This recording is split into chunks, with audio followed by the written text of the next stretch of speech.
Bismillah ar-Rahman ar-Rahim. Hello and welcome to Footy Judge Mo people. This is your Monday morning show for me, Monday afternoon for English people, and Monday evening for the people that live in Asia. So good morning, good afternoon, good evening if you're here. Arsenal absolutely battered Spurs. No, they didn't, but they won the game at the end, so who cares? It's about 3 points now. And Erling Haaland proved to be a very good bench player, scoring from the bench after Man City opened up the defense by scoring a goal. Absolutely fantastic. He can be used, he can be utilized when teams open up, so he can score goals. Brilliant. But Man City struggle against Nottingham Forest, but at the end, they get the job done. They get the job done and they win the game. 3 points because Cresswood is an absolute donkey in front of the goal. And the bigger donkey is Darwin Núñez, of course. The bigger donkey, the biggest donkey in the Premier League in front of the goal is Darwin Núñez, who literally choose not to score. I think it's by choice now. I think this guy is getting paid not to score goals. But the biggest news today, this morning, is that Mohamed Salah is staying at Liverpool. Liverpool fans who cussed him, who cursed at him, who didn't like him, they cussed his family, they cussed everybody that stood up for him, and they said that, oh my God, you should have left and all this stuff. Now they're all on their knees for him to stay at Liverpool.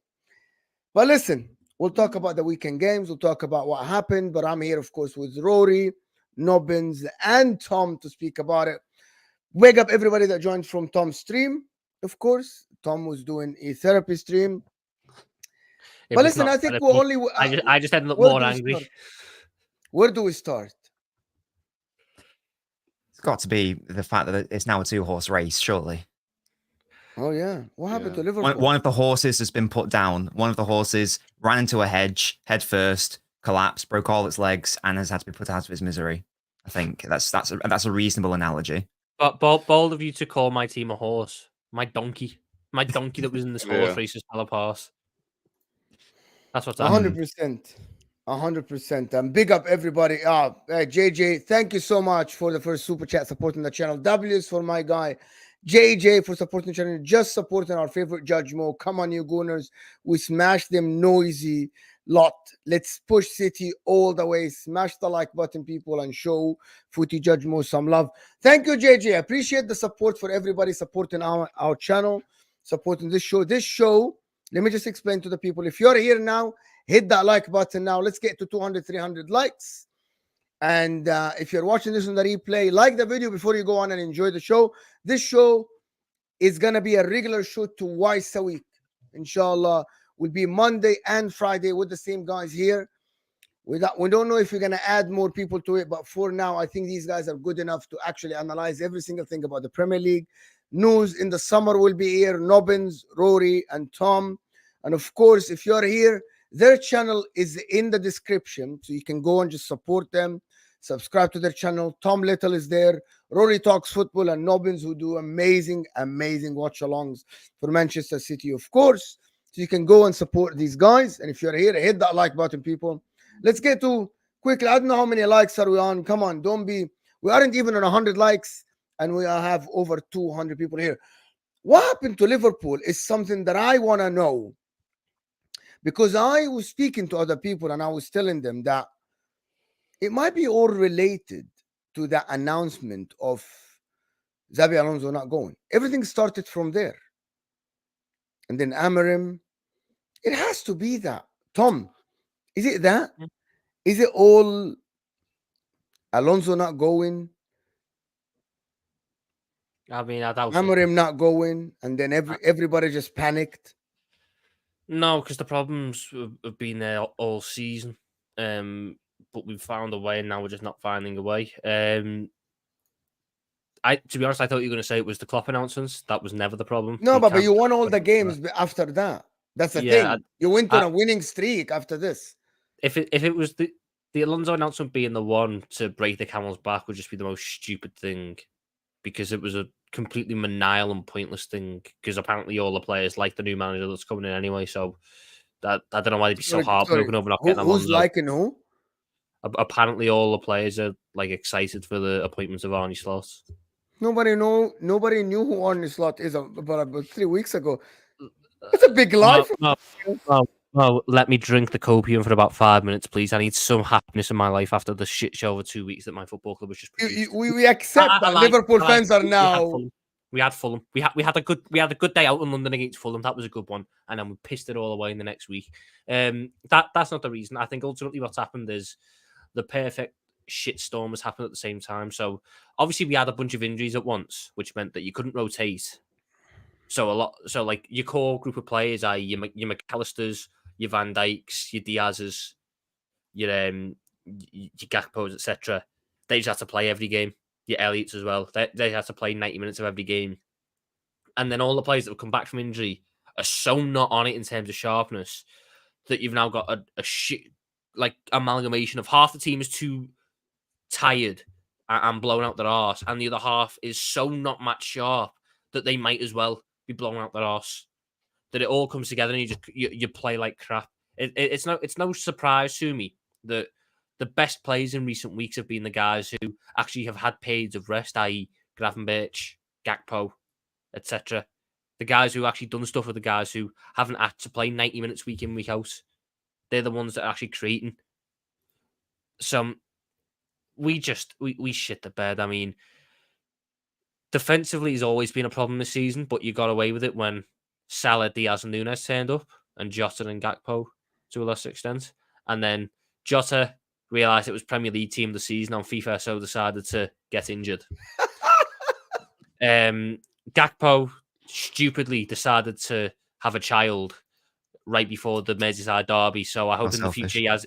Yeah, it's very selfish. I hope... If you're listening to this, don't by the listen way. to this guy. No. Big up Sturm is probably the greatest moment of his life. But I hope in the future that he was a little bit more courteous of the next 9 months when he decides to try and become a father again.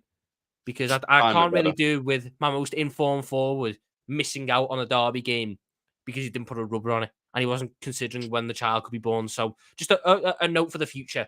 And then Diaz and Nunes decided to become Puss in Boots and Donkey from Shrek. That's what they've become.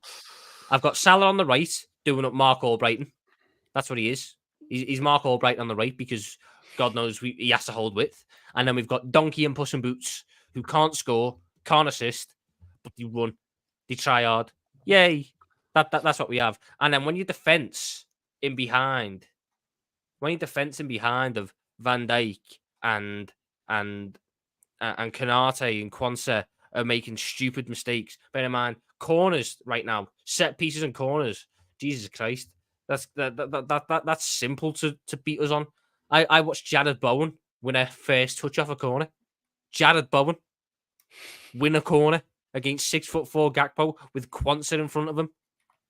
And in my midfield, Endo can't survive a press. Soboslai, fucking hell.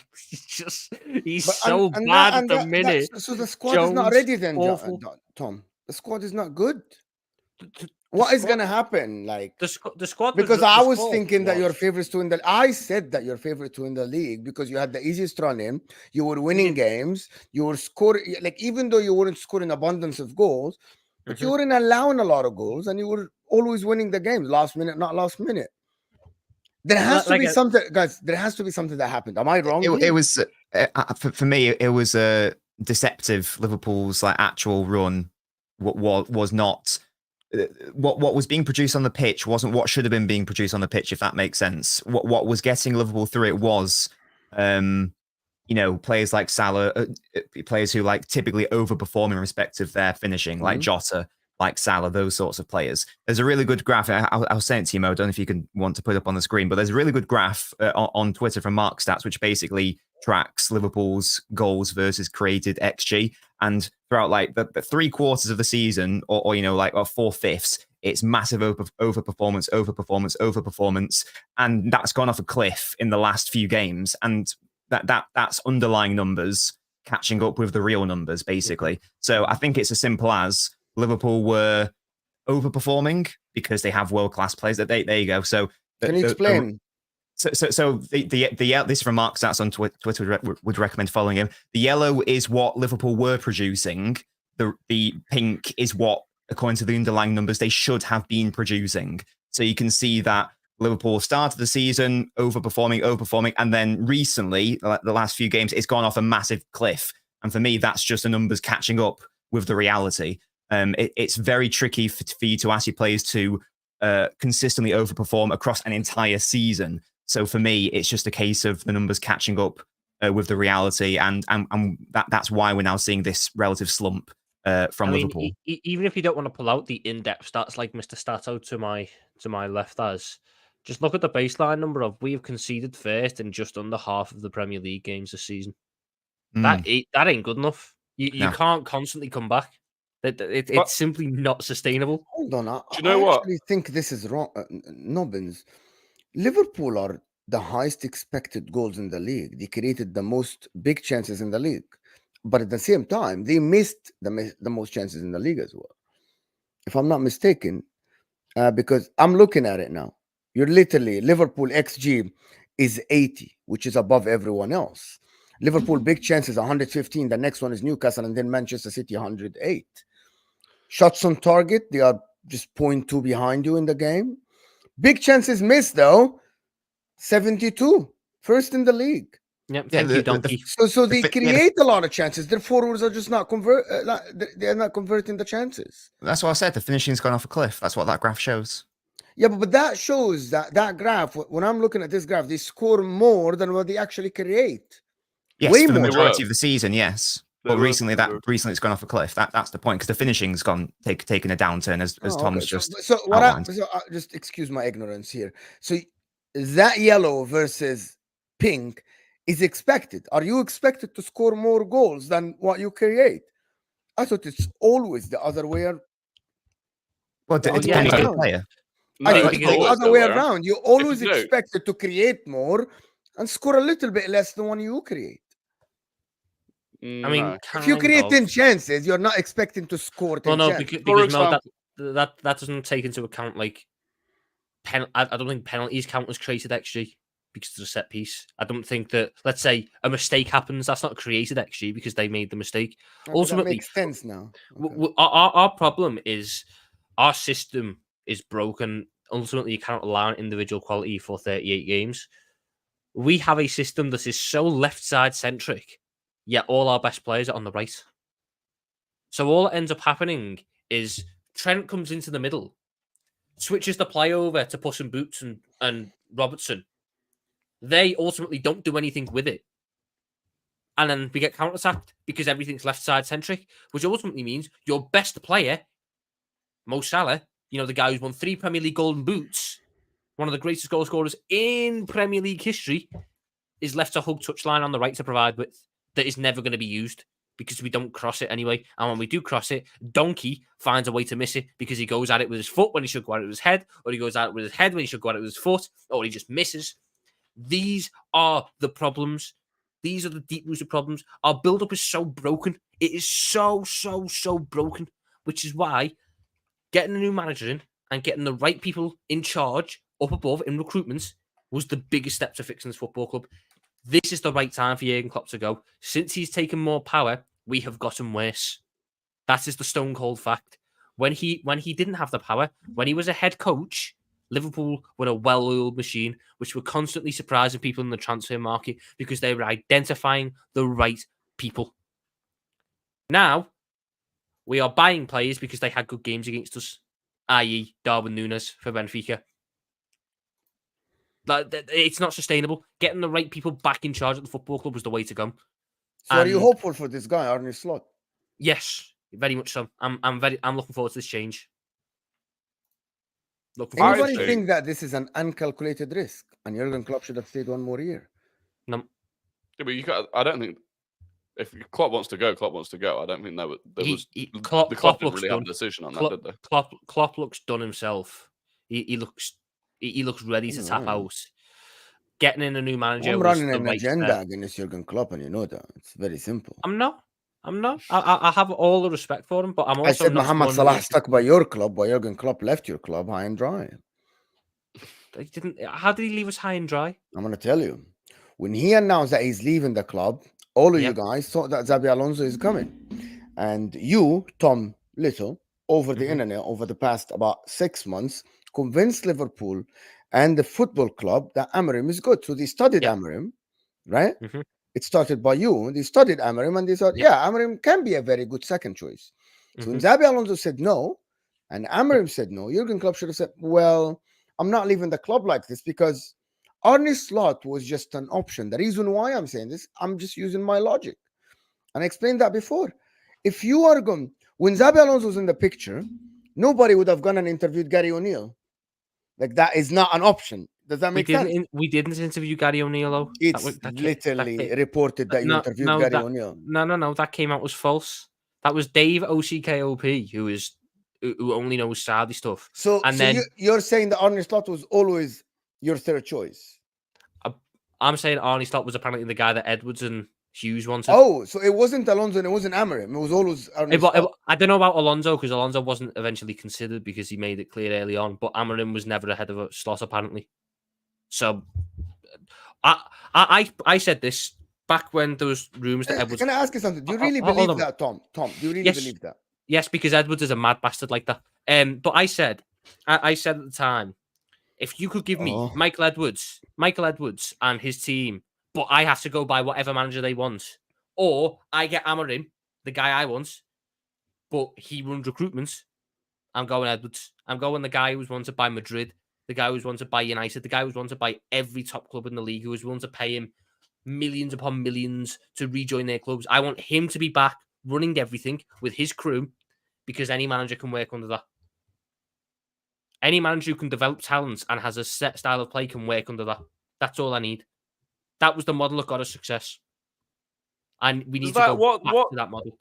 What does that mean then for Jurgen Klopp and his legacy? If any manager could have done what Jurgen Klopp did.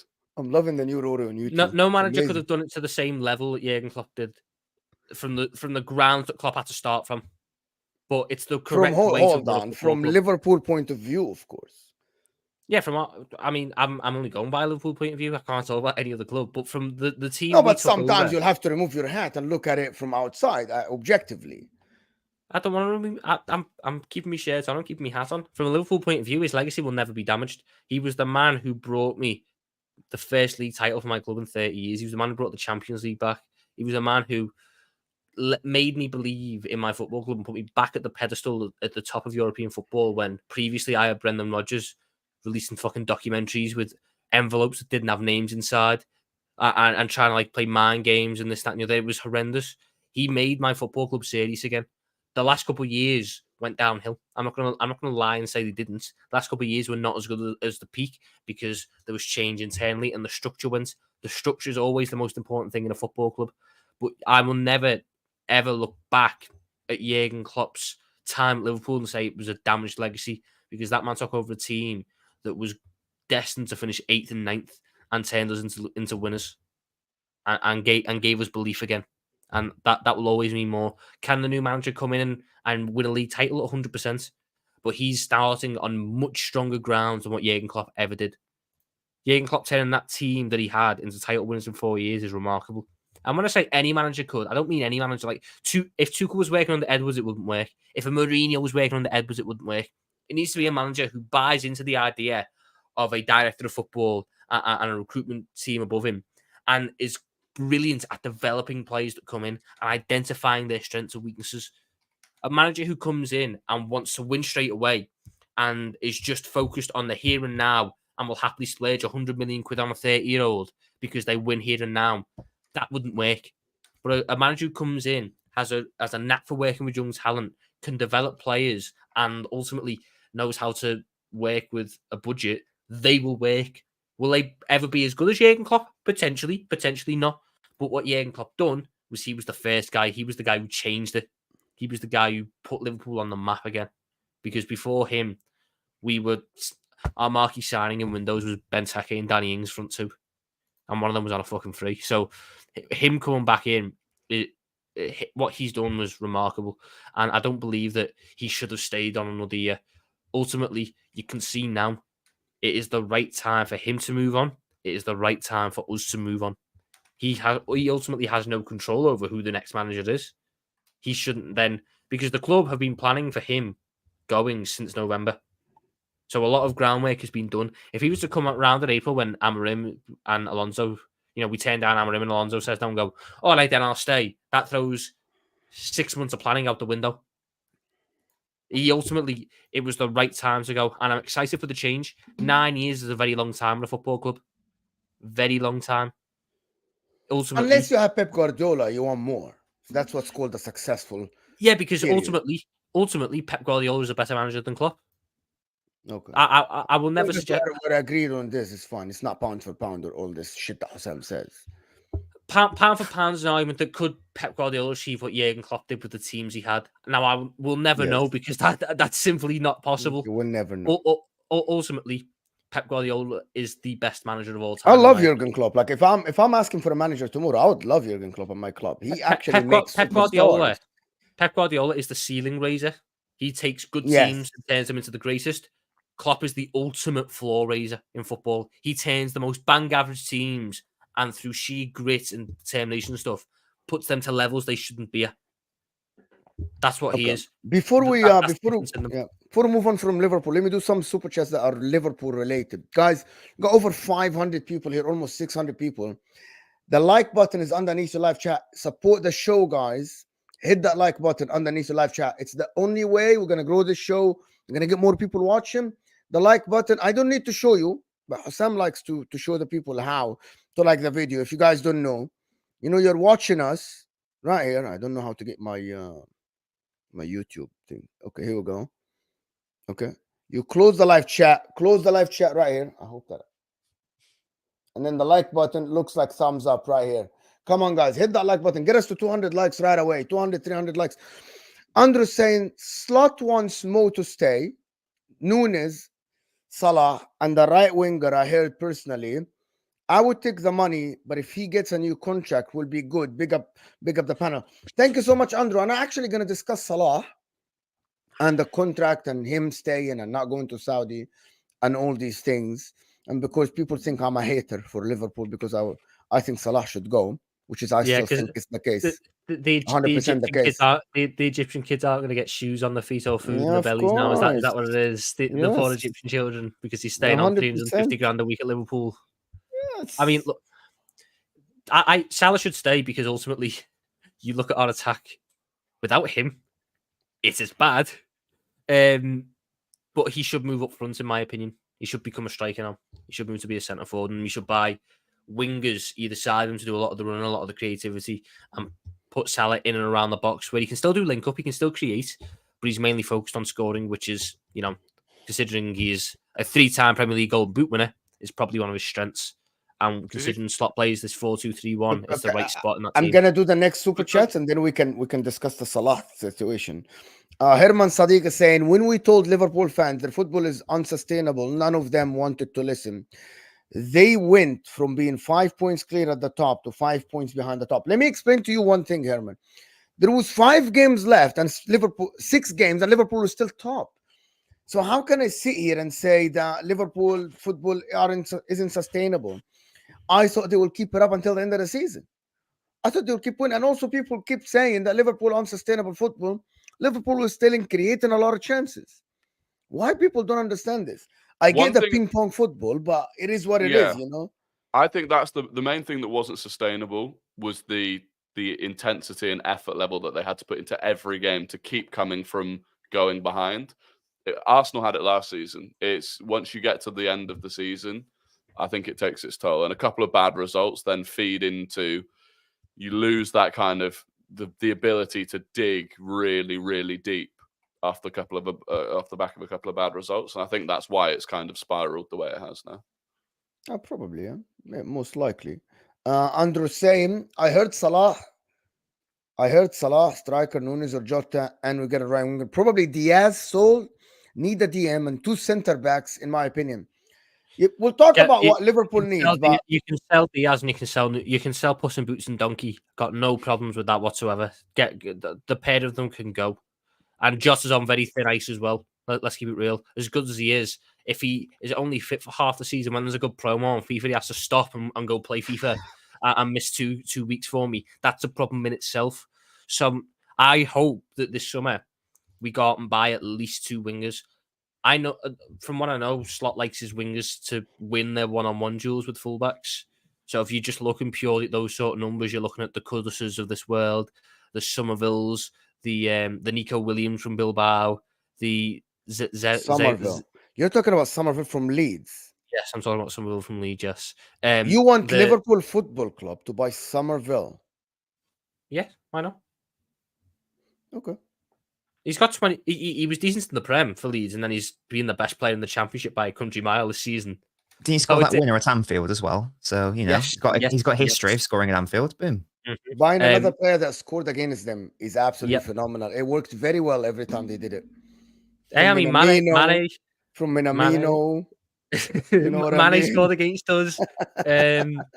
Who else? Gini Wijnaldum scored against us. You know, a lot of decent players have scored against us, and we just settled into I gotta give you that. But yeah, there's the type of wingers that he wants to buy. They're the type of wingers that suit Salah going up front. And then when you add in a Soboslai or a Elliott or a Carvalho in behind to do all the pressing for him, sort of thing, then I just think you've got the way to preserve Salah's career for as long as possible. That is my opinion. You should have taken the money in last summer. It would not have affected the years. Okay, hear us out first, Tom, before you guys, like Liverpool fans, you guys think that I'm hating on Liverpool, right? Where I backed you all season and you have my favorite ever Egyptian player playing for your club as a club legend. So I don't hate Liverpool, right? You aren't like dominating anything. So I don't hate Liverpool at all. It's the opposite. You are the team that went against the dominant Manchester City. So definitely Liverpool are a good team in my heart, right? If you have gotten the 200 million, even if you did not replace Salah in the first half of the season, I thought Jurgen Klopp was good enough and the league isn't strong enough that you could have stayed within touching distance. In hindsight now, you still aren't winning the league, are you? And you didn't win Europa League. And Salah didn't contribute a lot to the Carabao Cup. So you could have ended the season the same, making Champions League. But you would have had £200 million in the bank to invest. You could have in January. Let me finish my theory, right? No, because you've missed the crucial fact of in the first half of the season, Mohamed Salah scored 51% of our goals. Yeah, but don't do the things that we actually, me and you, Tom, and a lot of fans that sit on YouTube, we normally talk about the people on Twitter that say when this guy goes, these goals are gone. No, the goals will go somewhere else.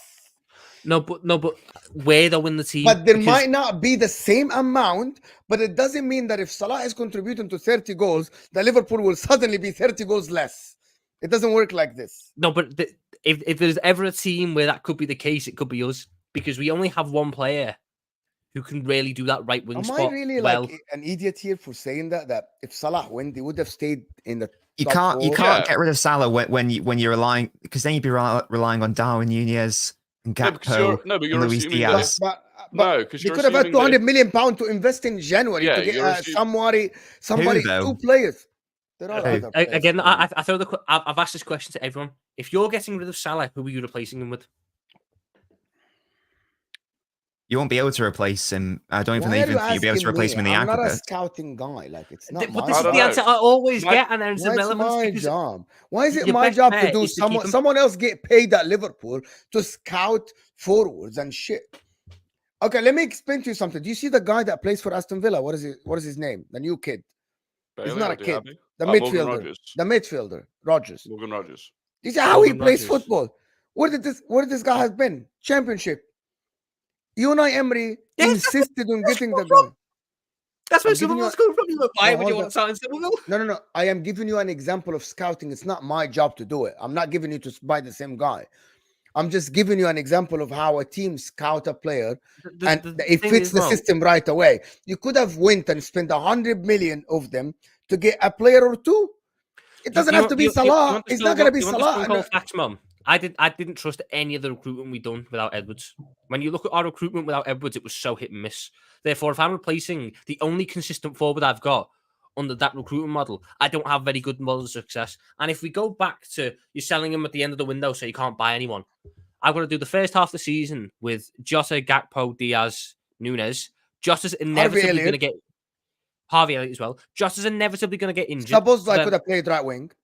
Szoboszlai was stuck in. If Elliott's But playing he right could wing, have played right Szoboszlai. wing. No. Szoboszlai, you guys got him, and he could have played right wing. Mo, if Elliott is right wing, Szoboszlai's got to be centre mid because I've got no one else who can play right centre mid.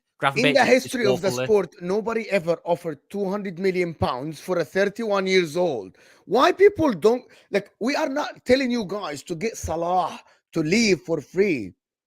Mo, I'm 200 telling you, million I'm pounds telling you can why it didn't rebuild the make, squad. I'm telling you why it didn't make sense because we still had hopes for this season to achieve something, and ultimately, if you're telling me I've got to do at least 6 months with a front five of Elliott, Jota, Gakpo, Nunes, Diaz, Puss in Boots and Donkey are inconsistent at best in front of goal. Gakpo was doing shifts in midfield and shifts on the right and shifts up front. He wasn't getting played in his correct position. Jota would inevitably get injured. And Harvey Elliott, as good as a footballer I think he is, he's not a winger. So we would have been so blunt in attack, and yet we still would have had the same problems defensively. Still would have had the same. Losing Salah would have made us defensively sound. Okay. Do you guys think, not you, Tom, that Salah should stay at Liverpool even if they were offered 100 million now? No, 100 million's not enough. 100 million's not enough. It's not enough for a 32 way. years old. Nowhere near enough. I'm thinking about it from if a Salah is to Liverpool what De Bruyne is to City. So I'm looking at it for what would I accept for Kevin De Bruyne, and it's a lot more than 200 million.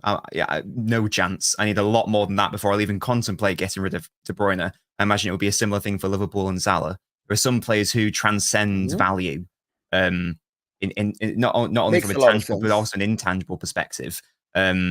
So I'm looking at. I don't even know what I'm looking at if I was like a Liverpool fan for Salah. But it's not even like Salah's 35 years old. How old is Salah? Is he 32? 32 in June. 32. So it's not even like we're dealing with a 36-year-old here. Like we're still dealing with a player who can. Can I just interject and ask a question so you can continue? Don't you think he is declining at all? Is he declining? A Salah who is declining is still better than the majority of footballers in the world, though. I think that's the issue I'd have there. Okay. If you there's still at least another 3 years in him. I don't know if he can play striker. For argument's sake, let's say he can. Then that definitely adds however many seasons to his career. I think that is pretty invaluable. And again, I'd look at it from a Kevin De Bruyne City situation as well. There's rumors of him going to Saudi. I don't even want to begin to entertain that, no matter what the value is, because again, there are some players who just can't be replaced. And if you attempt to change the system or try to replace them with a collection of players, you're not going to get a system which is as good. Because again, there are some players who are just like generational. There are just some players who are just too good to even contemplate getting rid of, no matter what the money is, unless you're in like a situation where you're going to go bankrupt, but Liverpool aren't. So for me, if I was a Liverpool fan, I'd be very, very, very happy that Salah's staying. I don't think you can compare it quite to De Bruyne, just because I think playing as a midfielder, there is just more longevity there. Salah, fine. I think you are getting to the point where you have to move him central in terms of, a 32-year-old winger that relied heavily on pace. If he starts losing that pace, which I think he has, fine, you move him central. Is he going to be an elite striker in terms of, what you have to have up front to compete with for the title? I'm not entirely sure. In terms of a physical presence, I don't know if he's got what it takes. And I know Jimenez is the guy that Slot's been relying on at Feyenoord this season. Can Salah do that? I don't know. The worry for me is, will there ever be a good exit for Salah? When he retires in terms at of Liverpool, yeah. When he retires at Liverpool, yeah. So that would be fine, right? If he retired at Liverpool, but presumably he needs to sign it. Is he out of contract next summer, as it stands? 2025. Yes, but everything points to him signing a new deal. So he signs a new deal. Next summer he's 33, but he's got however many years left. What does Saudi offer at that point? And at that point, are you still in the position where you go, well, but it's Mo Salah. We can't sell him for 80 million, 100 million. It will all come down to the fact is he still performing for us? Most likely next season he will still be our top scorer. Most likely next season he'll still be right at the top of the assist charts. So therefore, most likely next season I should not get rid of him. I think he can play. I think it's a different type of striker than what's being utilised now in the Premier League. But I have no doubt that Salah can be a successful striker in the Premier League. I've seen him do multiple games up front for Liverpool, most notably last year against City. He was up front in the game at Anfield and was causing Diaz and Ake all sorts of problems centrally because he is deceptively strong. He can hold up the play in a different way. If he needs to be a bit more of a false nine and drift inside and create for the two pacey wingers either side of him, he can do that as well. I have no doubt in my mind that Salah could be a successful striker, especially if he's got a front three of an attacking midfield and two wingers behind him to pick up the slack of what he's not going to be able to do. I think it is the correct move in his career. And ultimately, if I've got no one else in the squad better than it, and I probably can't buy a striker on the market better than what he could do up front. I think I had a look on my stream earlier. I think he's played like 30 as games. a striker. You don't think there are better strikers on the compared to what Mo Salah could do as a striker? No. as a number 9? As a number 9, yes. It's Bear a in bit of a mind, gamble, surely. Mo Salah's averaged a goal a game and he's played like 40 games up front for Liverpool, and he averages a goal a game. And I don't even know what like his creativity numbers are, but he can play up front, and if you've got the pace around him, he basically just has to be a poacher or a false 9, which is basically, can you do an element of Firmino's role, but more box focused? Yes, that's what Salah can do, because he has to do that effectively on the right now. Hence why he still sits at the top of the big chances created chart, despite having not played for 4 months. He can still do a lot of the good stuff. I'm not someone who's looked at the past 7 games where everyone has been crap and went, oh, he's washed now, we need to get rid of him. He's the guy who I want to get in and around the box, scoring goals. That's his strength. And for me, putting him up front now is the way to do that. Also, like if Liverpool are going into a new era under a new manager, I don't know what the system is, whatever. You need that. You need that like consistency from like past teams. It's going to be really tricky for Liverpool to go into a new era under a new manager and then just like ditch a stalwart who's been there for like 7 odd years or whatever. You need to have that like almost like muscle memory of like the squad, because we also need to consider like the dressing room balance as well, and that sort of those intangibles like off pitch stuff as well. I think that that's why it's important. Look at it this way. I'm a rival fan. I would love it if Salah left Liverpool. I would love it. Why I feel like you're playing games? Pardon? Why I feel like you're playing games? Like you want Salah to stay? No, I'm pretty. Is this a joke? Yeah, Salah's been like the biggest way he's problem. presenting the case. The way he's presenting the case for me is like It would be he wants Salah to stay. Right, let me illustrate the difference. Okay, yeah. I genuinely, I don't want I need Salah to leave because he's a very good player. That's me being serious. Conversely, Erik ten Hag deserves another season, and he's an absolutely sensational, fantastic manager, and give him a lifetime contract. You say both the latter is me taking the piss. The former is me being deadly serious. Why would I want Salah to stay at Liverpool? Why would I want that? Okay. He's been a thorn in my side for like the past 7 years. Okay. Why? There's no games playing here. He's a world-class player. Why would I want a rival to have a world-class player? I don't understand. What happens, let's just, for argument's sake, Salah's poor form continues into next season. Mm-hmm. Does the new manager have the bottle to drop Mohamed Salah? I don't think that will happen, though, because Salah's bad form has come since his injury at AFCON, and there is no AFCON next year, so he'll be fine. I don't think that will happen. I'd be very shocked to see if Salah's bad form remains. I think he needs a break because we rushed him back from a...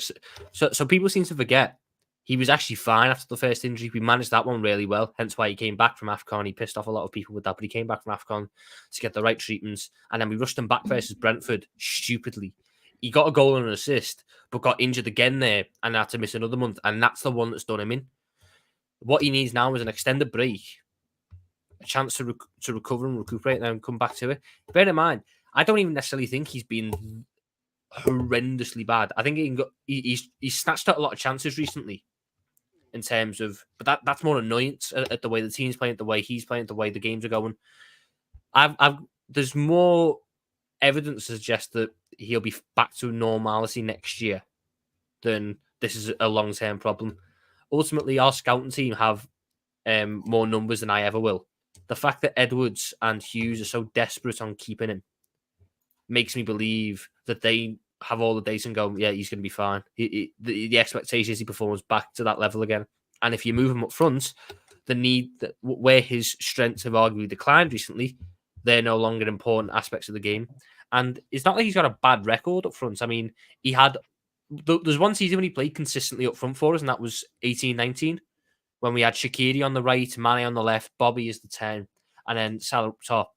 And he scored 1, 2, 3, 4, 5, 6, 7, 8, 9, 10, 11, 12 goals in 11 games, and got like 6 assists in that time as well. So he can play up front because it's all about getting in and around the box. I don't think Salah can play striker. I'm just gonna say it here now. I don't think Salah can play number 9 at all. By the way, he's gonna fail miserably, and how do you explain that? People are gonna fail, and people are gonna. I'm telling you, as a number 9, I think Salah is gonna fail. If he's to Liverpool, he needs to play right wing. Okay, you need to find the right people because he creates a lot of chances from the right side, and you need to find someone who can convert the chances. Mohamed Salah this season could have been on 20 assists if he didn't have donkeys up top. From the Cody Gakpo, by the way, to the Nunes, to the Diaz, all of them missed chances, right? But if you play Mohamed Salah as a number 9, I don't know Arne Slot very well, but I don't think Mohamed Salah has the physicality, right, at the current moment to play as a number 9 in the Premier League. Simple as that. I don't think so. Unless he plays false 9, and Mohamed Salah is not a false 9. He needs to be in a system that cater to him. And I don't think Liverpool, with the way you play and you press and you smother teams, are going to be able to get this guy the chances he needs. Mohamed Salah creates a lot of chances from the right side. I think this is going to be a failed trial at a number 9, and he's going to move back to the right side within 10 weeks of the Premier League. And the problem is at the right side, is he going to do the work that Arne Slot wants? I don't know. Is Arne Slot going to build around him? The reason why I want Mohamed Salah to, I think it's better for Liverpool when Mohamed Salah leaves, is that if I'm a Liverpool fan, I don't want the new manager to build a system to cater to someone who's 32 years old, right? Liverpool is different than Manchester City. Remove Kevin De Bruyne, put Foden, Man City's system kind of similar. KDB does it better than everybody else, but the same way of playing football. While Liverpool, if you have Mohamed Salah, you will need to cater to him, right? In terms of like, the ball needs to go to the right more. He needs to get on the ball. You need to isolate him, all this stuff. That's why I think Liverpool should look beyond Mohamed Salah with the new manager. If it's a transition year, because you guys are saying it's a transition period, look beyond Mohamed Salah. Get the money and buy somebody else. Nunes failed. Diaz failed. Buy somebody else. Try a new thing. That's my opinion. People don't like it. A lot of people think I have an agenda. It's not an agenda at all. It's just me looking at the team from outside. Build around someone else. Or you don't even have to build. Maybe now you build around Trent Alexander-Arnold. That's it. I mean, ultimately, the way Slot plays, like I said, it's a 4-2-3-1, so the creativity should come from my number 10 and my 2 wingers, who, if we buy the correct wingers, in who I want personally, a Kudus and a Nico Williams, you're getting that creativity and you're getting that dynamism. Oh. And then number 10 will probably be Szoboszlai, who hopefully, when he's playing number 10, we can get back to the levels that we saw at Leipzig that were, made him one of the most exciting youngsters in the world. Then you add a Trent there, you add another competent DM alongside McAllister. The team is going to create plenty for Salah. All he's got to do is make sure that he finishes them when they come. And the only person I trust to finish chances more at Liverpool is Jota. But the issue is, the moment there's a good promo on FIFA, Jota is no longer available for me. So I'm stuck then with no one else. At least Salah is always consistently available. I can put him up front and he can give me something. I don't... But when we say he needs a physical striker, I think that's just because of the quality of the league he was in. I mean, Klopp always played with a physical striker and had Bobby Firmino, who wasn't necessarily that big physical striker, but because he was but that was on the unheard ball, of, because the talent of Bobby Firmino, Tom, was beyond. Like, the way he got out of spaces, the way he connected the play. that's not Salah, right? Roberto Firmino was very talented in finding little 100%. spaces and doing stuff like that, and 100%. helping Mane and Salah. And also, you have to understand, Mohamed Salah and Mane used to terrorize defenses from the side. Yeah. So that was it. Anyway, listen, Tom. This is very complicated situation because suddenly the squad is declining, I feel, and you have a lot of young players. And is Arne Slot going to be the guy to lead this team? Because are you going to challenge for the league in the next first 2 years? I don't know. I think in the second year he could do. I'm not. I think he could do in the first year. He could do straight away. I'm not. It's not my expectation to, but he could do straight away because he's a manager who's had a lot of success relative to the league he's in, and ultimately, like I said, he's the guy that Edwards and Hughes wants. And ultimately, if Edwards told me to jump off a cliff, I'd jump first and ask questions later. I never think like that, but fine. Andrew here is saying, someone said Salah makes Liverpool a lot of money. I'm sure the shared sales are phenomenal. And he said that he makes Liverpool 1 million a week. I think that's impossible. Andrew, I don't think that's 1 million a week is a lot of money. And I don't think he makes 1 million a week. I doubt it, Andrew. Thank you so much. I really doubt that a player like Mohamed Salah makes 1 million a week. Moving on. Wow, 47 minutes on Liverpool, while they aren't even winning anything other than a Carabao Cup. Is amazing. It's absolutely amazing. Just the last thing, by the way. I read yesterday, a lip reader, and the video showed that Jurgen Klopp wanted to hug Mohamed Salah. Salah didn't want to hug him. Jurgen Klopp got upset. Jurgen Klopp, I'm going to tell you, bro, get over yourself, bro, with the hugs and all the shit that you do, bro. Get over yourself. Who cares, bro? Seriously, who cares? Mohamed Salah didn't want to hug him and he got upset. The guy's upset that he was on the bench. Everybody gets upset. Just move on. Take the fist and just move on. Oh, he didn't hug me. I wanted to hug the player. Bro, move on. Klopp's like seeing the mud. Bro, it's ridiculous. This is why you create a problem with a player. And he's acting like a little kid going to talk to him again. Just leave him. Leave him. I mean, I think go defend. Are you going to defend Klopp? Mohamed Salah is the one who's staying. Klopp is leaving you. Be careful what you say. I'm not. I think people are making him out of a molehill. This isn't the first player to have a go at Jurgen Klopp. I mean, Mane done it, Milner done it, Henderson done it, Van Dijk done it, Firmino done it. I specifically remember recently Fabinho telling Jurgen Klopp to go F off in front of a camera on the football pitch, but no one made them out of that. It is what it is. I mean, I just think it was Salah wanted to get on the pitch. He was annoyed that he didn't start. Klopp wanted to give him some tactical instructions or whatever. Salah was just saying, just get me on. And then that's where it's devolved from there. And then it's just a spark. No, I think it's the hug thing. I don't buy this tactical instruction. He just wants to hug him. No, well, I say that because that's exactly what he does every time. He pulls one of the players into a hug and then starts pointing at shit on the pitch. So then. I don't really care. I'm sure every team's... I mean, when City played us, Pep Guardiola and Kevin De Bruyne had an argument on the touchline. It's not like it's a random thing that happens. It happens when you want to win.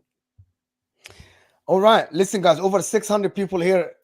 And I still, we can get to 300 likes, guys. Guys, hit that like button. Title race. The real title race. Arsenal and Manchester City. Hold that. Arsenal yesterday played very well against Spurs, in my opinion. A lot of people want to, but you defended and you conceded chances. And to be honest, nobody expected David Raya to make that mistake again, like this again. Is Arsenal the best? I'm gonna ask Nobbins this. I asked this to Hamza yesterday and to Patrick. Is Arsenal the best team in the league at the current moment? What I mean is that do Arsenal deserve to win the league? I can't answer that question. I won't be able to answer it until match week 38 concludes. Yeah, exactly. Now, game week 35. Arsenal, for all what we know, can lose the next 3 games.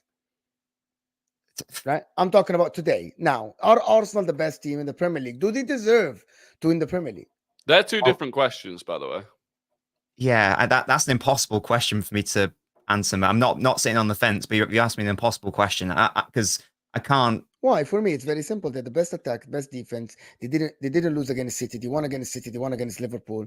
They didn't lose against any top team this season, any top 6 this season. They only lost against Aston Villa. Simply, Arsenal over the season of 22-23 until the current moment But are the best team in the league. Sides haven't played the same teams yet. Like, City might get battered at home against Wolves or something. I don't know. And then That's why I'm saying at the current moment. and then conversely, I don't know. Somehow Bournemouth might pop off and get a point at the Emirates, and then 100%. I'm never. That's why I said Arsenal might lose the next 3 games. Might actually lose the next 3 games. yeah. So I'm I'm talking about the current time. The reason why I'm asking this is not a slag of Man City. It's just the point that a lot of people now keep saying that Arsenal now have to win the league again. Well, it's not even in their hands. And a lot of people now are starting to use the word Arsenal lost it, bottled it because they lost against Aston Villa. Well, that's silly because I don't think anyone's bottled it because there's not been like a massive lead at a late stage in the season.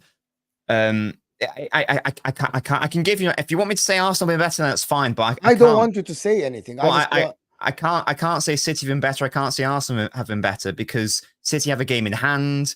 And if we want to look at the remaining fixtures, then you might say that Arsenal maybe have a more favourable run in. You'd maybe expect, Rory, I don't know if you agree, maybe you'd say Arsenal should be expected to definitely win all their 3 games. Maybe there's a question mark of City not winning at Spurs, in which case, sure, Arsenal have been a better team. Pardon? It's definitely not happening. The league, the Spurs game at the end, where Spurs will not have anything to play for, that Spurs are the only team that will gift Arsenal the title. Can you imagine that? Just think about it. Spurs will play Man City. They have nothing to play for because by that time, Aston Villa will actually be enough points ahead of them that even if they lose the game, Spurs have a chance of gifting Arsenal the league title. Do you think Spurs will play to win that game? Yeah, because they are professional footballers at the end of the day with professional pride. Like, they're not going to throw it. I could throw it the same way and go, well, United fans won't want City to win, so therefore they'll throw it away at Old Trafford against us. That's not going to happen. These are professionals who have an amount of pride. They're going to compete and want to win. Ange is going to say to his team, right, guys, I know that you're all being paid money to win games, but let's just throw it away now just because we don't want our rivals to win. That's not going to happen, is it? That wasn't a great Ange one. You've got to include the mate part. I can't do accents, nor will I attempt them. So it's I don't buy that. Again, the only indicator of which is the better side in a round robin competition, which is what the Premier League is what are the final standings. If we want to look at like goals scored, I believe Arsenal scored the most. If you want to look at goals conceded, I believe Arsenal conceded the fewest. But if memory serves, I think that in the 1920 season, didn't City score more and concede less than Liverpool? Maybe, or maybe they had a better goal difference. I'm not sure. You scored more than us. Maybe we conceded a bit more. But either way, I think City's goal difference was a lot better. But Liverpool was so much better than us last year, and it all comes that year. Sorry, it all comes down to the final league table and the standing. So in a roundabout way, I'm sorry, Mo, I can't answer your question. That's not me bailing out. I don't think it would be fair for me to answer it. It's a very good answer. Yeah, I mean, I can give one. I think City have been the most consistent. Arsenal have reached a higher level, but consistency more often than not wins your titles. That's why it's harder to win. You could, because you look at teams like Brighton, who at points this season have reached a very high level. They're now 12th because ultimately that style of football don't work. But then you look at teams like Bournemouth, had a really bad start to the season, didn't win in 9, all of a sudden hit some consistent form. Now they're in 10th. Now I think since the 10th game this season, they'd be 5th in the table because it's consistency. I think the level Arsenal reached and the football Arsenal played has been better than the football City have played. But City are just consistent machines who always find a way. Now, will they find a way in these last 4 games? Is it 3 or 4 games left? Can't remember. City have 4, Arsenal 3. So City have 4 games left. If they continue to find a way in them last 4, they deserve to win the title because they would have been unbeaten in the entirety of 2024 in the league. Their last loss in the league was to Villa on the 6th of December. Since then, they haven't lost one. That you can't look beyond that in a sense. Arsenal obviously had that run where they won like 5-0, 5-1, 6-1. 6-0, a run of games where they just blitzed everyone. So they reached a high level, but I just believe the consistency is what wins titles, and City have been the most consistent and always will be because of that ball, the man behind Nobbins. Yeah, he's great. Rory, about the game yesterday. What do you mean hold that, bro? Your team is in the mud, right? Your horse got put down. Yeah. Stop calling it a horse. Our donkey got put down. The donkey died. You have Darwin Núñez up top. Mohamed Salah, you guys, he's gonna stay, and you guys gonna regret it. Clip It that. was about Mo Salah, by the way. That's what you're after. Yeah, Mo Salah running down the wing. Clip that. Anyway, Rory, Arsenal. Yeah. How was the game yesterday? Well, it was do weird you- actually. 'Cause you said that we played really well, and I don't think we did. I don't think we played that well Yeah. yesterday. We were 3-0 up at half time from a performance that I thought was probably a 0-0 performance. Like, I really, I think if Van der Ven's goal counts, it's 1-1. Tottenham were on top at that point. I think for one of the first times this season, Arsenal actually relied a little bit on moments yesterday, which if I had a criticism at any point this season, it would be the fact that we hadn't had enough of those moments, and we hadn't, killed games where we should have done, or we didn't score against fucking West Ham at home because we had 20 odd shots inside the box and didn't score. So, yeah, I actually think that yesterday wasn't our best game, and I didn't think on the balance of the game I think on the balance of the game we did deserve to win, but not almost by playing better than Spurs, but just by being more professional than Spurs. I thought they were pathetic, to be honest. I thought the first half from Spurs, they had 15 days to prepare for a game against their bitterest rivals to stop them winning the league and keep themselves on track to get a Champions League spot, and they were 3-0 down by half time. I think it was one of the most embarrassing displays I think I've seen. And they got themselves back into it. Fair enough. Arsenal made mistakes and let them back into it. But look, ultimately, that was the hardest game we had left. We got out of there with 3 points. We'll move on. I expect us to win the final 3 games. If we win those games and we still don't win the league, credit to Man City. They deserve to win it. You're gonna be the next Liverpool. No, I don't think we will. I think we're in a stronger position than Liverpool even were at one point to kick on with the team that we've got, the age of them. I still look at the fact that this season we basically did the whole season without Partey and without Jerry and Timber. And you look at how much more functional that midfield is now with Thomas Partey. That's worth, even if you say that's worth minimum 3 points over the course of the season, that puts us in a position to win the title. So, I think change is coming at Man City. I think Pep's maybe got a year left before he leaves. I think our best time is still to come. And maybe we win the title this season, maybe we don't. But all of the underlying numbers, what I'm seeing on the pitch, what I'm seeing behind the scenes, it's all on track. So I'm happy. Yeah, I'm looking at Arsenal now, and in my opinion, I think it's evolving, and the football is evolving. Like yesterday, after they scored the goal, they were able to sit deep and prevent even the goal that Van der Ven scored. What people say, it took 2 deflections to get to Van der Ven. Like people think, oh, Baba, Spurs scored. Yes, it was a shot from outside. The line went high, really, really straightforward, which shows a good discipline by the defense. And Van der Ven was offside by a hairline. Who cares, right? But at the end, took 2 deflections to get to him. And that doesn't happen often. But people want to say, oh, but Arsenal conceded 3-0. But Arsenal doesn't score other than set pieces. Well, a lot of teams in their history actually good at set pieces. And a lot of people said, yeah, but Arsenal were lucky to score goals.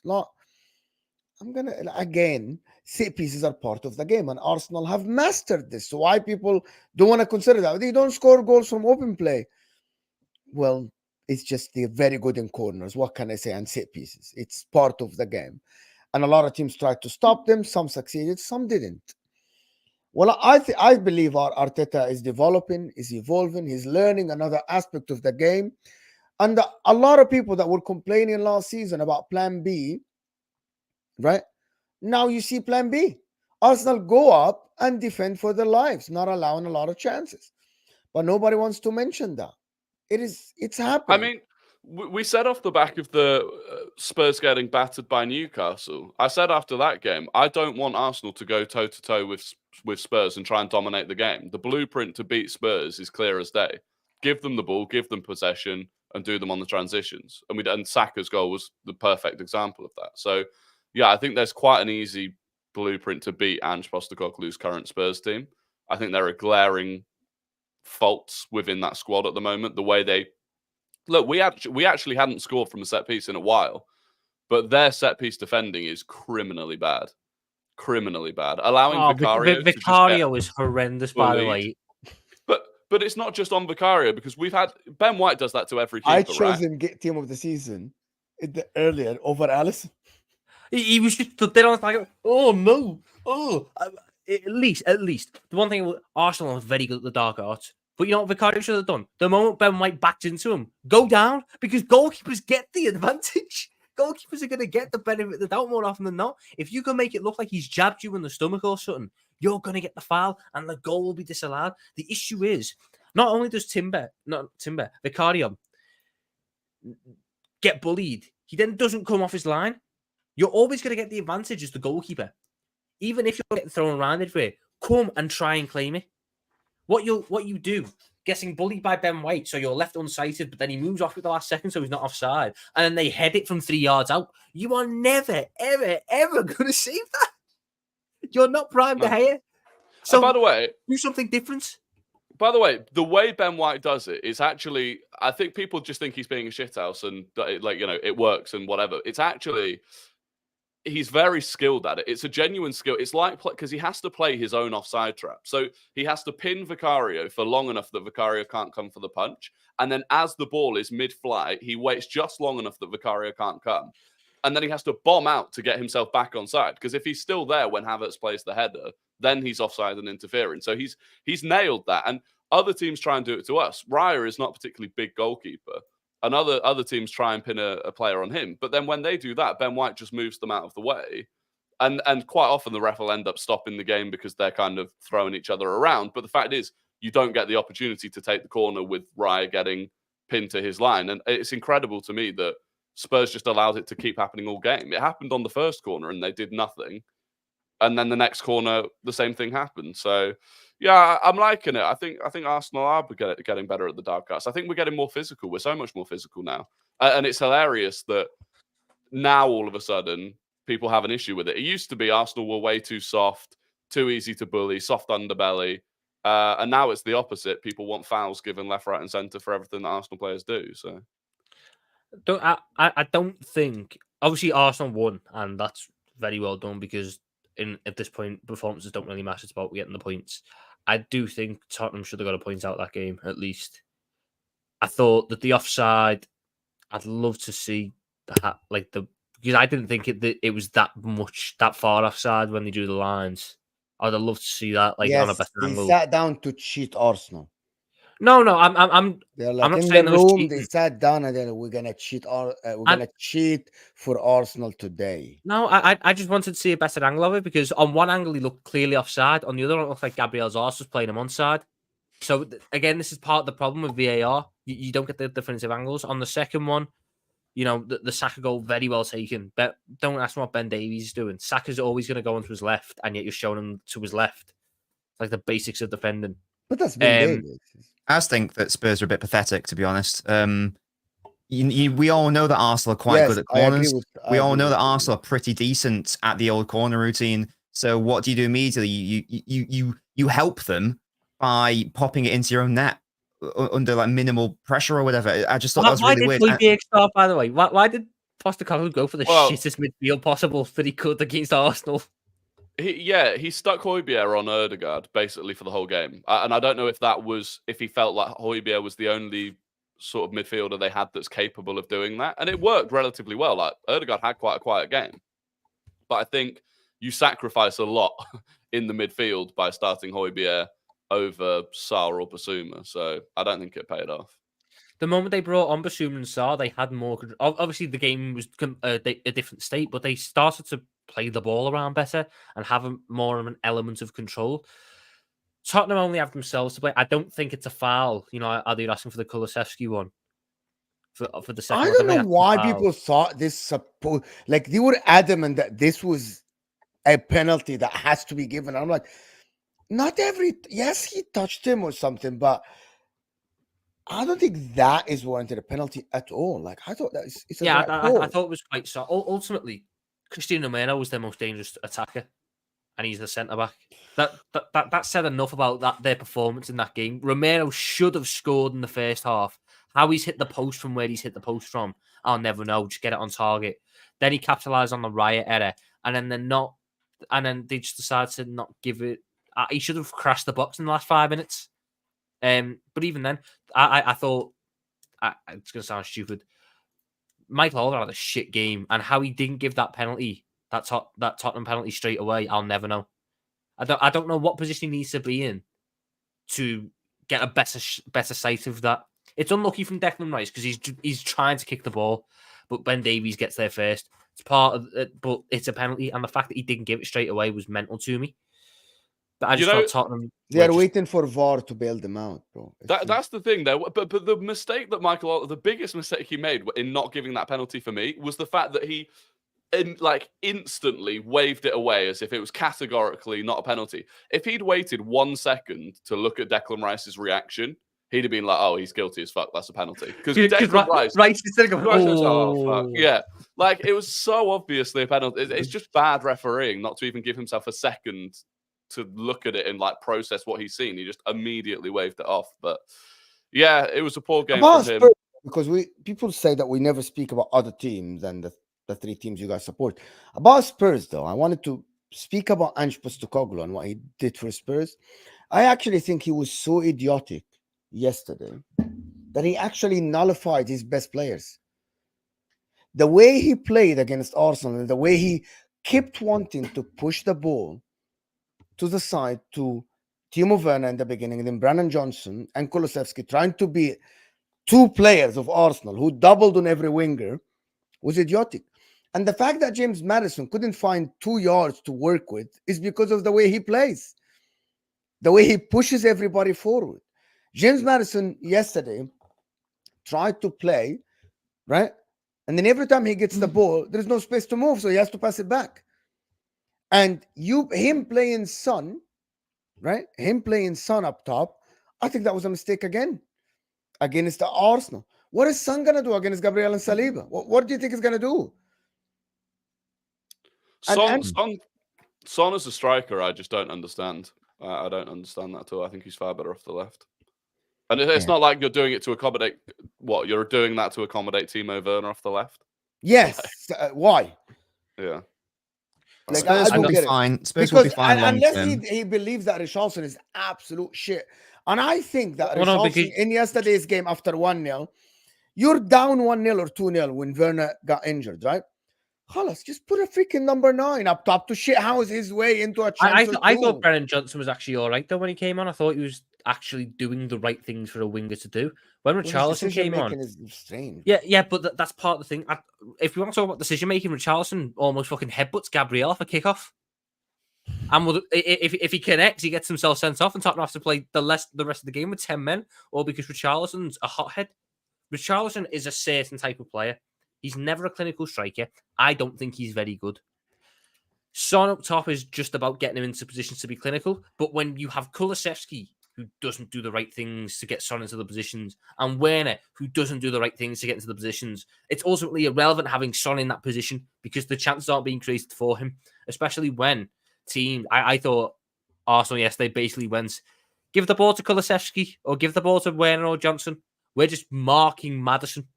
As long as Maddison don't get the ball, you can try what you want to do. And ultimately, Kulusevski kept putting in shit crosses. Brennan Johnson would beat a man and then put in a crap cross. Richarlison was looking pointless. When the moment someone out to the left, he kept trying to size up Ben White, but Arsenal would just chuck 2 men over there. And because I don't think Maddison was still on that pitch at that point, or at least he was mildly ineffective, Arsenal just had that managed properly. On another day, it's 3-3, and Tottenham take one of the multiple chances they had. But ultimately, Arsenal managed that game properly, and it wasn't a historic performance, but Tottenham only have themselves to blame for not leaving there with the points. because Yeah. idiotic mistakes at the back and poor finishing up I top. felt is Arsenal were always going to win the game, by the way. That was the annoying thing, though, because obviously someone who didn't want Arsenal to win, there was definitely a game to be had there. That was the most frustrating thing as someone who wanted there to be a game. Like I know it was like only the first 10 minutes or whatever, but I was like, right, okay, Spurs are actually doing all right. You know, they're giving Arsenal a game. And then they shot themselves in the foot. And then they shot themselves in the foot. And then they shot themselves in the foot again. That was the most frustrating thing. There was a game to be had. There was a competitive fixture to be had yesterday. But they just didn't want to do it. And I think that just speaks of like the relative immaturity of like this squad and manager as a collective unit, and maybe their naivety as well. And that will come with time. Like if you're a Spurs fan, it's a very exciting project. But in the now, they are learning from they're learning from their mistakes, but they're obviously making mistakes, and it's just annoying that they didn't learn their lesson the first corner, and then like the later corner again. We established earlier, Arsenal are pretty good at set pieces. You might want to do something about it, but no, that's why it annoyed me. Thing is, we could have gone 4-0. That Saka chance early in the second half that was just saved off Vicario's shin. That could have gone 4-0. Who knows what happens at that point? Maybe we end up talking about another 5 or 6-0 game, which would have been absolutely hilarious. But yeah, I don't think it was Arsenal's best game, but it was the hardest game we had left. We got the job done. And I think that's a big difference, again, moving forwards into next season, and why ultimately, if we don't quite win the league this season, I'm not, holding it against the team or anything like that, is that I do think we are just building. I think we've done a lot of things this season that we didn't do last season. That is progress. Someone in the chat keeps saying Havertz was off. Off what? Off his game, maybe? I thought he was actually quite good. Well, I think he's trying to say offside. I think he's trying to say he was offside. But I don't... In what goal? Well, the goal he scored, I guess. But I he think corner offside. Was it offside From a corner? Yeah. It was a corner kick. Yeah, it's the same guy. He keeps saying Havertz was off. So offside for the Saka chance. So that chance I said that would have made it 4-0. I don't think he was offside. I mean, maybe it was. I think the thing with Arsenal is you're doing what you're doing now, but you've got City, and I'm sure that you especially watched that game yesterday of City against Forest, and you watched Forest Chris Wood, have chance after The chance greatest after City chance performance after you'll chance ever see. after chance. I'll tell you what, I would score already, and then City score a fucking corner and a Haaland breakthrough. You're sitting there going, "For fuck's sake, this is what it's like." Yeah, you see, we can score corners too, Arsenal. Well, yeah, when they had a player off injured as well, scamming it. Well, he should have ruled himself out earlier, shouldn't he? The idiot. Yeah, the former Liverpool man, Williams. He should have gone, right, Gaffer, I can't play. Make that sub happen now. He was like, no, let's see if I can do it. No. Silly boy. Okay. I'd love to see Chris Wood's bank account this morning. We'll talk about the City game. Goal with the flow. Thank you so much for the support. I think that is your first super chat, or I'm mistaken. No, it's not. If Arsenal are the best team or better than City this season, Mo, what do you have to say about City 19 EPL games unbeaten with only 4 draws inside and only 3 losses? I don't get the last part of the super chat. 3 EPL losses this season so far. I get what you're saying, right? But if you're going to sit here, okay, so it's not about the result, because at the end, and I'm going to answer this very politically, at the end of the season, City might win the league with a small margin, with a 2 point or a point or whatever. But for me, if I'm watching this season, I don't think City have been the best team in the league. But as Tom said, City might be the most consistent team. City might be the team that knows how to win games more. But I'm talking about the football, the way Arsenal manage themselves, and the way Arsenal pick themselves up from losses. That's what I mean. Also, Arsenal in the last 15 games, I've lost 1 and drew 1, if I'm not mistaken. That's it. Beaten Liverpool, right? Drawing away at the Etihad, right? Which is unexpected, and like nobody expected that. So that's it. It's not a slag of City. City is still great, because for me to sit here and say that City still will win the league, even though they aren't the best, it's a testament to how good this manager and the squad is, and how good the team is. Huh? We've established this before. If you win the league, you are the best by definition. You're conflating best with peak. I think your image of No, Arsenal I is explained that yesterday, Nobbins. I disagree with you. You can be the best team with small margins if it's between a well. point. We had this debate in the last an hour like a couple of weeks ago, so I don't intend on wasting my time with it again. The I'm best pretty team is the one sure that wins the league. Yeah, exactly. best I'm team is the pretty one that sure wins the you're league. confusing peak, i.e., the highest the highest performance level a team has reached in Arsenal, with what actually wins a title, and then that is being the best across 38 games. I think that's what you're actually saying. But again, it's not a point I intend to waste my time with again, to be honest, because fundamentally the best team wins the league, and that's not up for debate.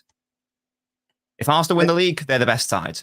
If City win the league, they're the best side. If Liverpool somehow win the league from this point, they're the best side. That's how it works. That's how it always has worked. Somehow win the league from this point, both your managers should be sacked on the spot. That's how it always will work. The only times that isn't the case is like, in Italy when there was like a bribery scandal going on, and then there's an external factor happening.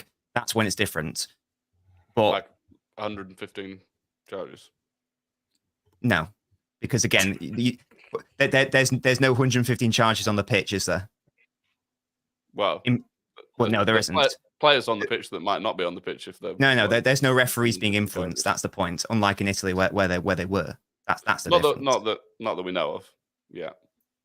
Sure.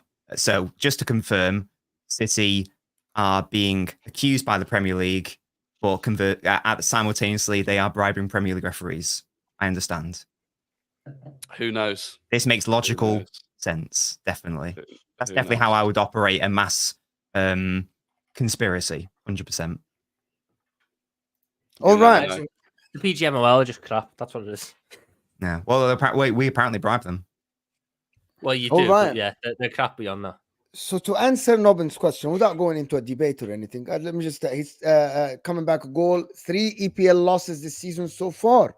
Yes, the least losses in the league. So to just to respond to what Nobbin said, by the way, this is my opinion, that sometimes on small margins, some small details decide who wins the league, not the best team. What I mean that, if Liverpool lost this league, and that is a plausible situation, if Liverpool would have lost this league, for example, by 1 point, for example, I can make the argument that the decision that happened against them at Spurs, which is not a referee's mistake, it's a communication mistake, might be the reason why they didn't win the league. Not because they are worse than Arsenal or Man City, right? Small details matter in small margins. If a team wins the league by a big margin of points, in my opinion, that is what proves that you are the best team in the league. But small margins means that there are other details. And it might be your case is right. It might be the best team win. But I can't establish a rule or a fact that the best team wins the league if the margins are a 1 point or 2 points, because that every decision might affect it, right? A slip, a lucky thing, right? Small things can affect it. Just one decision can make that 1 point or 2 points. And for the people that say it balances each other out, you cannot prove that. This is something that cannot be proven because you cannot measure it, right? You cannot measure that. That is my response to what you're saying, Nobbins. I'm not intending to go in a debate. I know that factually speaking and objectively, it's an easy thing to say that the best team wins the league because at the end, they have the most points in the league. But I have another theory about it, that you can be the best team and a small detail makes you lose a game, right? By a referee decision or a luck, or if one of your players get injured and you score from that place, small detail like this, that doesn't mean you're worse than the other team. That's my point. But the point to that would always be it's a 90-minute game. You had it's a 90-minute game. There might have been a moment that went against you, but you had 90 other minutes to pull through. Ultimately, so it cannot be measured, Tom. It cannot be measured. It can be measured because ultimately the best team wins the league. That's why you win the league. I just explained why I don't think that is the right thing.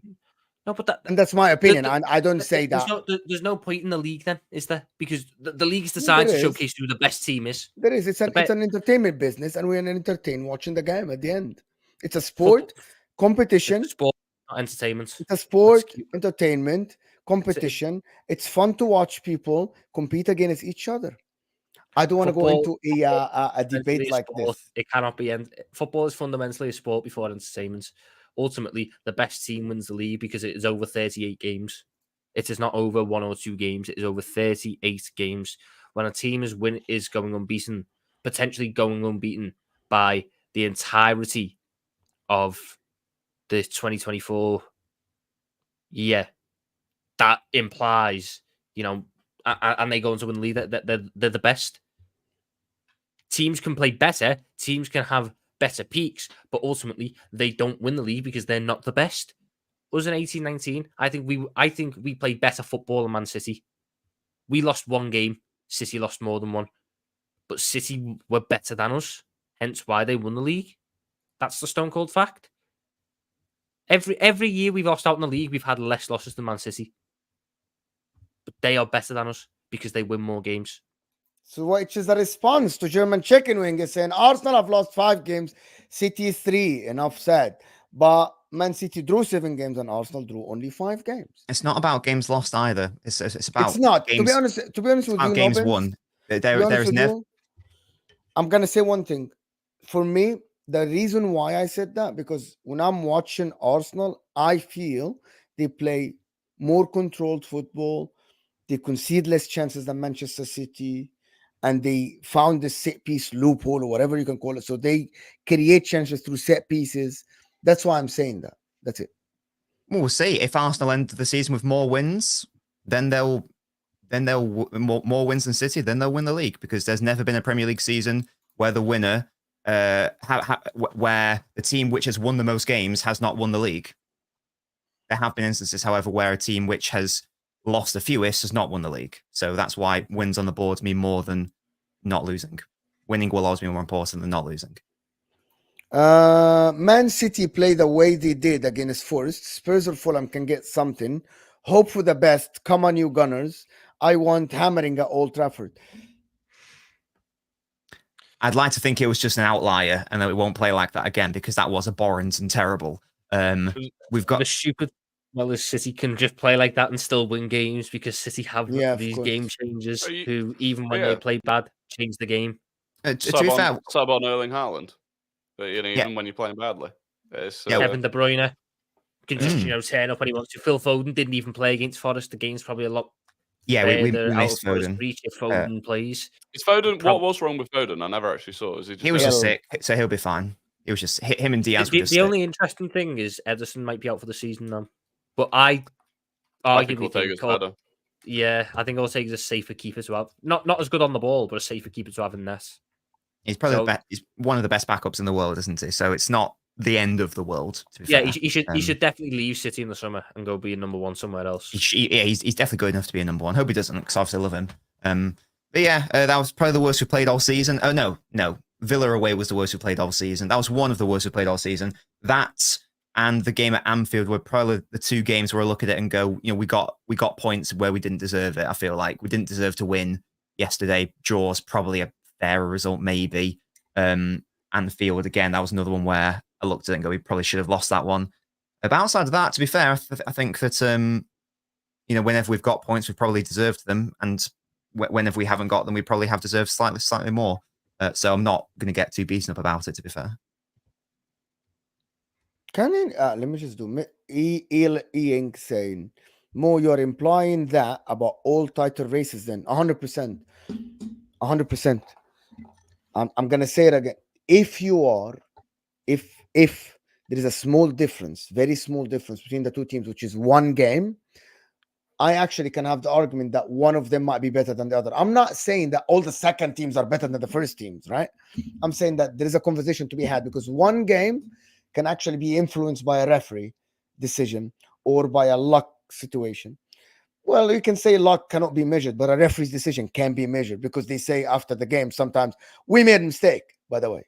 Sometimes that happens, right? So that's my point. Anyway, for Manchester City, though, next season, Nobbins, there's a lot of people that say that you're going to strengthen massively. Do you see Arsenal challenging you if you strengthen the way people are saying, Paqueta and Guimaraes and another forward? Or do you see Arsenal genuinely challenging you, or do you see total domination? If we bring in the players I think we will bring in, and bar any other injuries, if De Bruyne is out for another half a season, for example. So if I'm assuming there aren't any mental injuries, then I think it would be very, very tricky for Arsenal to do much, to be fair. This has been, I think I've said before, if City do win the league, for me, this would be the worst Pep side to win the Premier League. It's probably alongside the 2020-21 season. We haven't been very good by our very high standards. I don't expect that to carry over the course of 2 seasons, to be honest. I think that, again, we've had our best player missing for half of it. We've had Foden. This is his first. Crazy. We've had his first proper season in midfield, and even that's only been half of it in midfield. So a season fully in midfield is mad. Bringing in a proper Gundogan replacement. Haaland is not going to have another season where he underperforms in terms of finishing. This is the first time it's happened in his career. Once he joined Salzburg, so that's not going to happen again. One would assume. And I just don't know what Arsenal can do. I actually don't know who Arsenal are particularly linked with, to be fair. Rory will obviously know more than I on that. I just think that in terms of what should happen, that the gap should increase. I think that's fair to say. Obviously, anything can happen. Injuries. Maybe we don't get our transfers. Maybe Arsenal, poach Bruno Guimaraes and poach someone else that City want, and then we don't get a Gundogan replacement. But in terms of what I think should happen, it would be very tricky, I think, for Arsenal personally. I still think that it's still a very young squad. They will no doubt get better. But I don't think, again, unless City are having an off season, I don't think Arsenal under Pep against Pep City can win the Premier League. I don't think. If they do, it's obviously incredibly impressive. If this Arsenal side wins the Premier League, if they win the league, can you do the same? What if they win the league this season? Do you think that affects it at all? What if something happens? Because it can happen. Football, everything can happen. I don't think and so. Arsenal win the league this season. Does that affect it at all for you? I don't think so, because I don't think that would impact City's transfer window at all. And that's what I'm mainly looking at, to be fair. So I don't think it would really change. That's why I think that as long as Pep's here, outside of those mitigating circumstances, I think that this is the season where Arsenal have to strike while the iron is hot, whilst Pep is still here. Once Pep leaves, it's a different ball game, because Arteta is a very good manager, and maybe Arteta will be better than whoever we bring in as a replacement. So I think Arsenal probably need to win it this year, again, for as long as Pep's here. And if they do, again, massive achievement, because for me, and I'm not having to go at Arsenal, I'm bigging up Arteta here.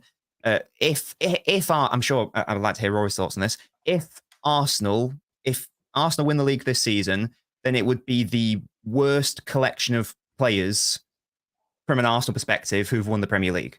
And that's a massive credit to Arteta. It's obviously not better than the 98 winning team. It's not better than their 02 winning team. It's not better than their 04 winning team in terms of the individual players. But in terms of the structure, it's probably a lot better, to be fair, in terms of the actual tactics and the system. Yes. It would be in terms of where that collective group of players individually are in their individual careers. I would say yes, but it's a massive props to Arteta for that. Yeah. Now, long term, they could end up, if they win their first, most of them at that point would be Premier League winners against the best City team in history. Absolutely. Arguably the best Premier League team in history before they turn 25. So they could go on, and then in time we look back and say, actually, that team was better than, the 02 team or whatever. But yeah, it would be a remarkable achievement. The one thing I would say in terms of pushing you again next season is, you can't be much better next season than you were this season. Like you are unbeaten since December. You're on track to probably get, is it 91 points is the max you can get? Yeah. But I don't know if I agree, because I don't know if I agree, because we haven't been that good this year. This has not been a good season for City. Points-wise, you still have, though. Points-wise, you still have. You're still going to be into the 90 points bracket. There's not a huge ceiling above that, unless you literally go and win every game next season. There's not a huge sort of gap above that you can improve on.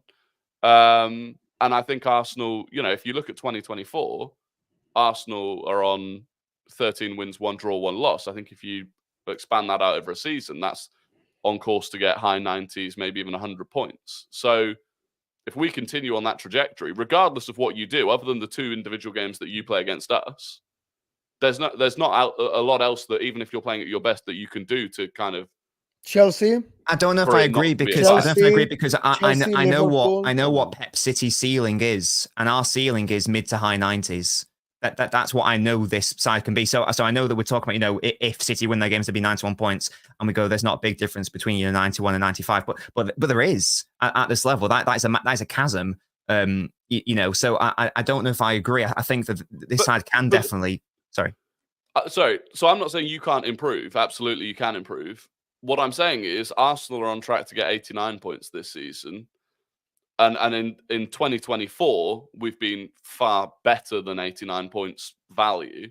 So what I'm saying is Arsenal can push on as well. If we have a good summer window, even if it's just not losing to Fulham and West Ham, that's 6 extra points on the board that I feel like we should have got this year.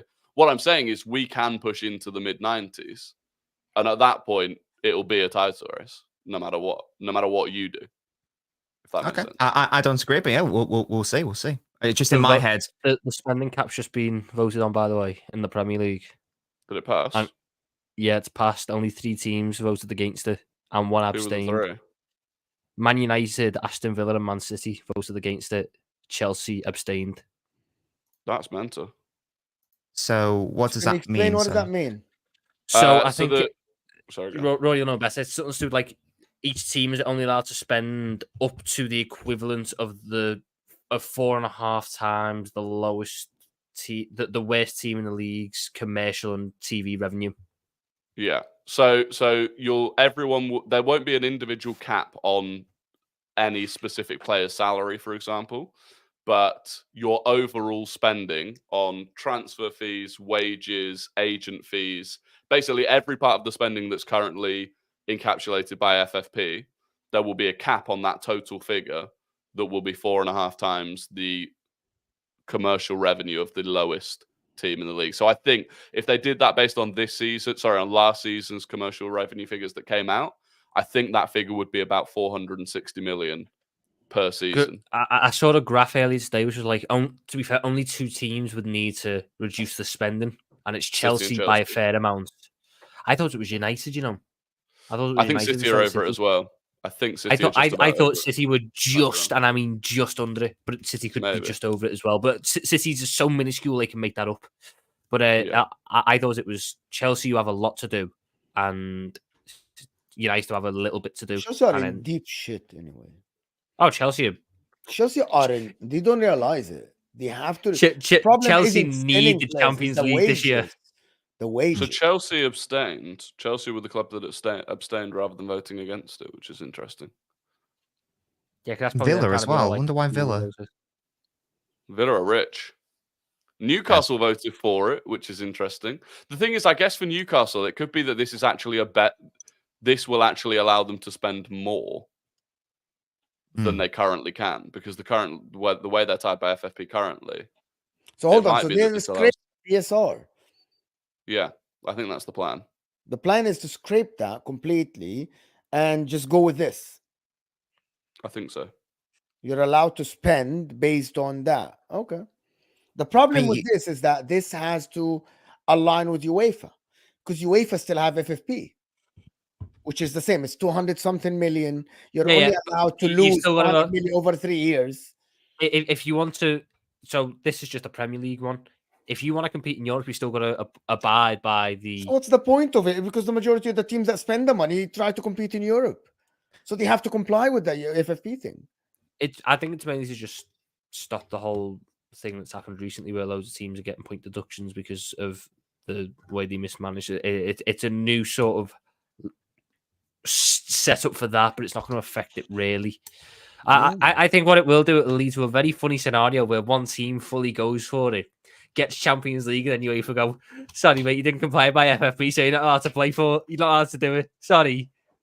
It's probably good for this, for like whoever that team is where it's based on, because it's in the interest of the richer clubs to make the poorer clubs richer if what they can spend is based on what their revenue is. So it would be in their interest to make the more of a level playing field in the Premier League, or at least the gap between the poorest and the richest lesser. So that's probably a good thing, isn't it?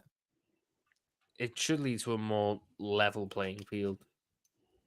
Yeah, sounds. But sounds even then, good, it's yeah. like okay. So for example, the lowest commercial revenue I assume will go to Luton this season, or it might even just go to the team that ends up bottom. But Luton aren't going to go and spend 460 million next season just because they can. So I Hey, feel like the you never teams know. If they want top half, they might have to spend the big bucks. maybe, but so I feel like it's that the teams at the bottom that don't have crazy rich owners won't necessarily benefit. I feel like teams like Forest probably will benefit quite significantly from it. Everton maybe as well, but yeah, it'll be interesting. I really needed Luton to stay. Last thing is that AMT is asking, Chelsea might end up like Nottingham Forest. No, because they might sell their players, AMT. They actually might sell their players. But they need to reduce the wages. And what I heard is that because they didn't make Champions League, their wages already decreased by 25%. Already, automatically. So it might be in Chelsea's best interest to not get that's Man Champions League for United. 8 years. Or that's Man United.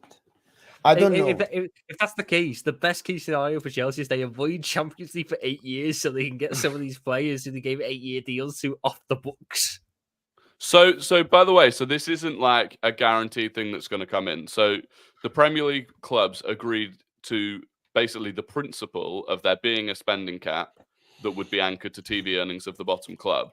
It'll now go to the AGM, the annual general meeting.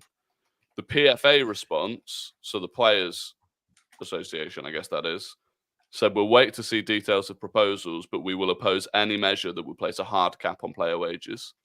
There is an established process in place to ensure proposals like this, which would directly impact our members, have to be properly consulted on. Greedy bastards. They're doing it for the money. They're not doing it for the love of the game. They should be happy paying for fucking pennies. Yeah. Disgraceful. Get them all gone. Yeah. Get them all gone. So anyway, listen, people, this has been absolutely a brilliant show. Brilliant conversation, of course. Absolutely fantastic with the guys. Nobbin's channel is in the description. It's very simple. You just have to click one thing and then it will take you to his channel so he can get your support. It's very simple. Talks about Manchester City, have these amazing videos, breaking down games, watch-alongs. Rory as well. Rory talks football, 6:30 every day, UK time. Arsenal talk every day. And Tom Little with a therapy, always a therapy. Of course, Tom Little in the description. So this show is going to be twice a week, hopefully the same time, Friday and Monday. We haven't come up with a name yet because the name might change a little bit. And we'll see you guys soon. Stay on this. We'll take you to Football Terrace. And tonight, I'll see you on MHF with HUSAM. I think we'll talk about Salah even more. And I'll piss him off a little bit more. Appreciate you guys. Thank you, Nobbins, Tom, Rory. Fantastic show. Hopefully, I don't know. Hopefully, we'll get something happening more exciting than this week. We'll see you guys soon.